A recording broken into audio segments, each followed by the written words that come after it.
Hey everybody, welcome back to the channel.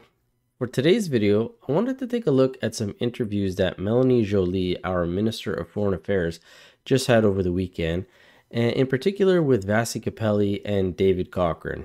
Now, with Vassie, she was on her Sunday show called Question Period, and she said quite a few contradicting things, not only to the things that she was saying, but also to things that we've been hearing the Liberal government say. So without further ado, let's jump into that portion. Hi, Minister. Good to have you back in studio. Thank you for making the time. It's a pleasure, Vashi. I wanted to start off on the topic of foreign interference. And in particular, I want to ask you very, very pointedly, are there, quote unquote, traitors to this country, as Jagmeet Singh put it, in the Liberal caucus? Listen, when I hear these loaded words, I feel that it's really hurting our democracy. Because fundamentally, foreign interference is a real thing.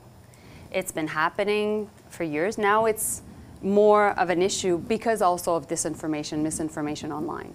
But all democracies in the world are facing this. I'm talking about this with my colleagues of different democracies, particularly amongst the G7, and we are the country that is the most forward-leaning on this issue. We're the only country having a public inquiry on this, and the goal is to shed light on the issue and also to find solution, but the goal is also to not make it a partisan issue.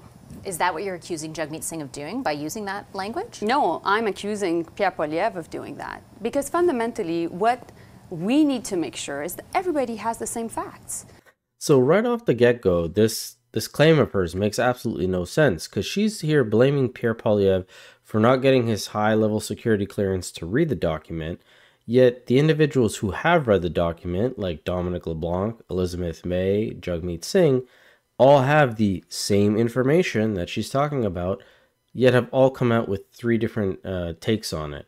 Elizabeth May says she doesn't see that there's any problems. Jagmeet Singh says, no, there are problems, there are traitors.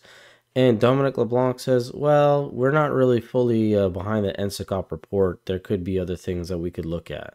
Yet Melanie Joly says, oh, no, I'm not blaming Jagmeet for what he says. I'm looking at Pierre Poilievre because he didn't read anything yet. It just doesn't make any sense. But this is just a start. Let's let her continue. So Pierre Poilievre right now, the Conservatives, are not taking the briefing on NSICOP, on this Foreign Affairs Committee that lots of people have been talking about, and that's what we're talking for those watching us right now. And he's not taking the briefing. He doesn't want to have access to confidential, secret information, while other parties' members and other, basically other parties have decided to take it. And right now, he's making it a partisan issue and also saying, basically, if foreign interference is happening in his own caucus, he won't do anything about it. And I think those are very real questions to ask the Conservative leader and ask the Conservatives, and I have been asking the Conservatives, but my question to you was about the content of what Jagmeet Singh said and how it applies to the Liberal caucus in particular. He used the language that there were traitors to this country, and I'm asking you very pointedly, and you didn't provide an answer, whether or not there are any people in the Liberal caucus who are acting on behalf of foreign countries. Listen, if that was the case, they would be out of the Liberal caucus and they should be out of every single party. So now here we have the second confusing thing that she says during this interview, because during the weekend, Trudeau was in Italy for the G7 summit, and when this guy was getting grilled by the reporters on whether there was traitors in his Liberal Party, he couldn't say yes or no. He just kept talking about NSICOP, foreign interference, and the Harper government. We've heard from Mr. Singh and Ms. May. They have both said that there are no members of their party who are named in the report. So I'll ask you again, are there any current Liberal caucus members named in the NSICOP report that are wittingly or semi-wittingly participants in foreign interference? I will allow Mr. Singh and Ms. May to speak for themselves. Last question. Hi, it's Annie Bertrand-Albert with CTV National News. Just going back on that, but why can't you say any more? Singh and May have both talked about this report and provided substantially more details than you have. So why are you unable to provide any details about what is in this NSICOP report? I think it's important that Canadians have confidence in our ability collectively as a democracy to defend the institutions and the processes around our elections and our democracy. That is why officials are engaging with the foreign interference inquiry to see how they can follow up on the NSICOP report. You're talking about how Canadians should have confidence in the work that's being done around foreign interference and to prevent that from happening. But Dominic LeBlanc, your own minister, has said that the government disagreed with the committee's interpretation of some of the intelligence. So what are some of the problems with this intelligence, and do you agree with that assessment? We made clear some of the concerns we have with the way the NSICOP drew its conclusions. And so as you saw there, multiple reporters said, again, why can't you say yes or no? Jagmeet, Elizabeth May have said it. How come you can't answer the question? Why can't you give more information? Yet Melanie Joly here is basically saying, no, there aren't any traitors in the Liberal Party, because if there would, they'd be kicked out. So does she somehow know more than Trudeau, or are they just not on the same page with their lies? And I pose this question because even Vassy decided to call her out on her BS when she started saying, oh, well, she wasn't aware of the foreign interference that happened last year in May when they had to kick an individual out of the Liberal Party. And she said, well, that's the story and I'm sticking to it.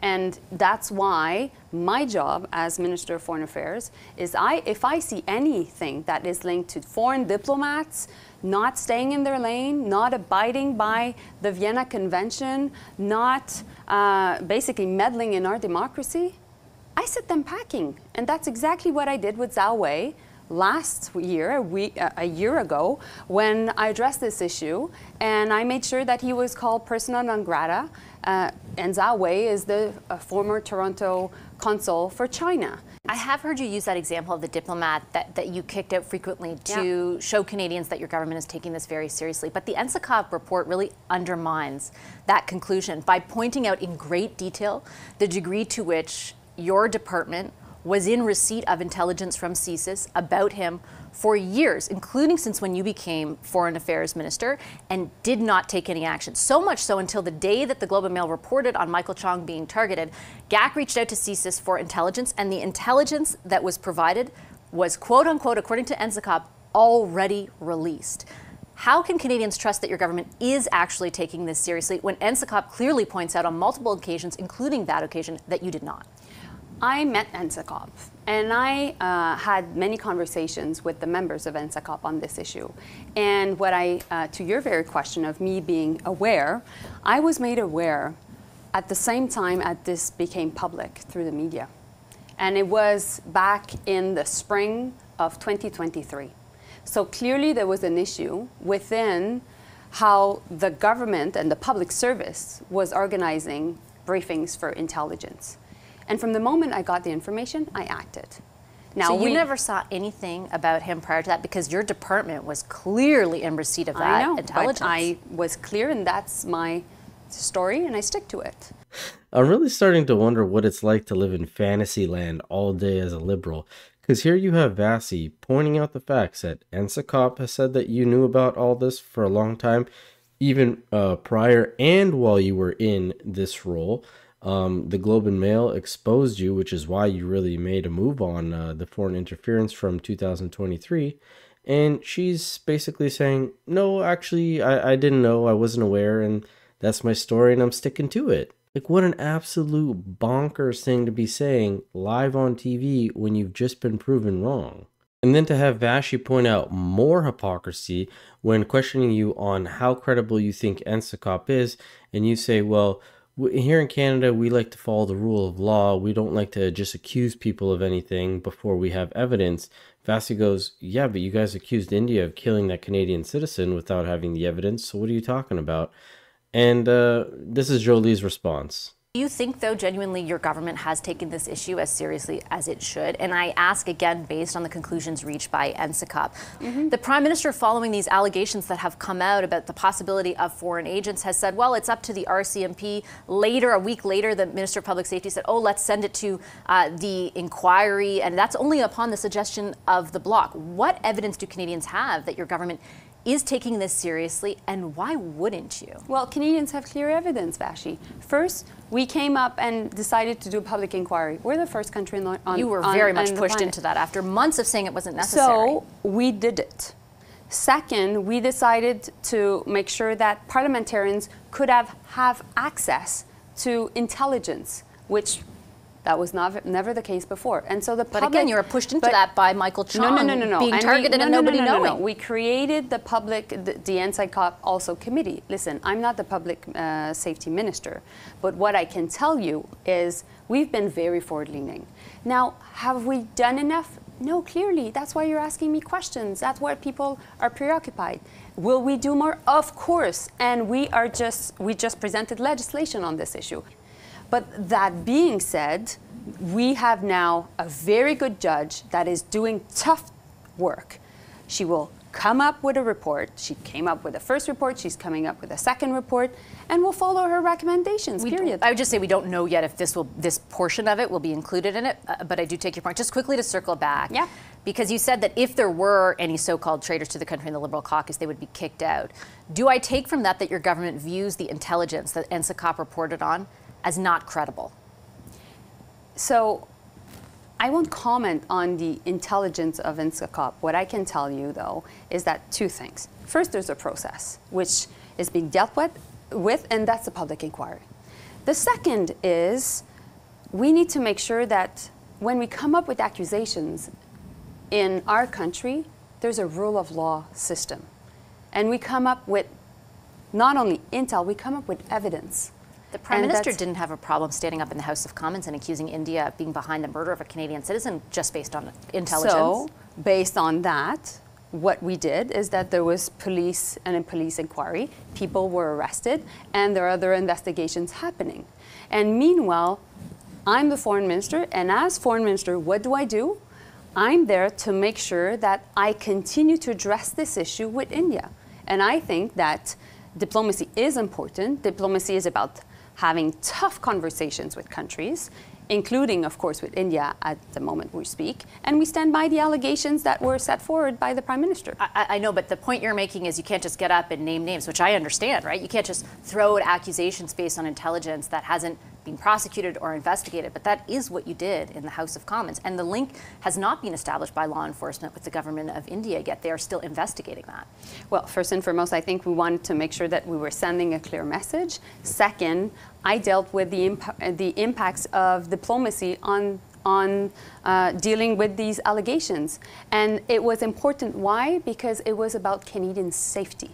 And I think that we sent a clear message, not only to Canadians, not only also to India, but also to the world. And it was important for the possible foreign agents that serious too, though? This was an entire breach of Canada's sovereignty, and this was about allegations of a Canadian being murdered. These are allegations of parliamentarians working against our national interest. And these are very, very important, and that's why NSICOP had the mandate to do that, and that's why also there's a public inquiry about it. And so basically, you can see that we're in action mode. Now, is this process perfect? No, it is not. Are we learning through it? Absolutely. Man, the Liberal government's new slogan should be forever learning, because that's their number one go-to whenever they get called out on the mistakes that they've made or anything like that. We're still learning. Have we done enough? No, but we're learning from this. But the one thing they haven't learned yet is to stop spending Canadian taxpayer money irresponsibly. Because as you're going to see from this second interview that Jolie had with David Cochrane, she says that they have already sent $8 billion of Canadian taxpayer money to the Ukraine for this. And when we get back to Vasi Vasi asks her, how long are you going to be doing this with Ukraine? And she says, until they win the war. Is this basically just as far as the G7 countries were willing to go at this point? Because it has gone rather incrementally in terms of military aid. Is this as far as you would go on the financial side? Canadians have put more than $8 billion of taxpayers' money to support Ukrainians. This war has cost lots of people in the West a lot of money. Why? Because it's fundamental to our security. Okay, I just want to move on and ask you about Ukraine. I just have a few minutes left, and I particularly wanted to ask you about the state of the war and Russia's growing success really in and around Kharkiv. Are you worried that Ukraine could lose this war? Well, we will be with Ukraine until their victory. That's been our position. And at the same time, I'm very optimistic that because of our own aid, because of the EU $50 billion package, and also the recent American $50 billion package, that now Ukraine has what it needs to make sure to win this war. It's just wild that she said that it's fundamental to our safety and that all this extra money is going to help them win the war when they have got an exorbitant amount of money so far and are still very much losing the war. Yet here in Canada, we have individuals who can't pay their mortgage, can't pay their rent, have to live in a tent now, or are homeless, can't pay credit card bills, can't even simply buy groceries half the time. Now our record numbers at the food banks, our inflation and interest rates are through the roof. But the Liberals are here to save us with all their programs that they've created, this accelerator program and child program and dental program for seniors. But don't forget, they're still going to tax you on the carbon, and now they have the capital gain tax because I'm sure the budget will balance itself. And it's just, we need the wealthier to start paying a little bit more money. Not all the $8 billion that we've just sent over that are taxpayer money. No. We don't need to keep any of that. We just keep sending it away. Don't worry about it. Like, it just makes absolutely no sense to me. But as always, this is just my opinion. I'd love to hear from you guys. So please let me know what you guys think about all this in the comment section below. And as always, I will catch you guys on the next one. Thanks so much.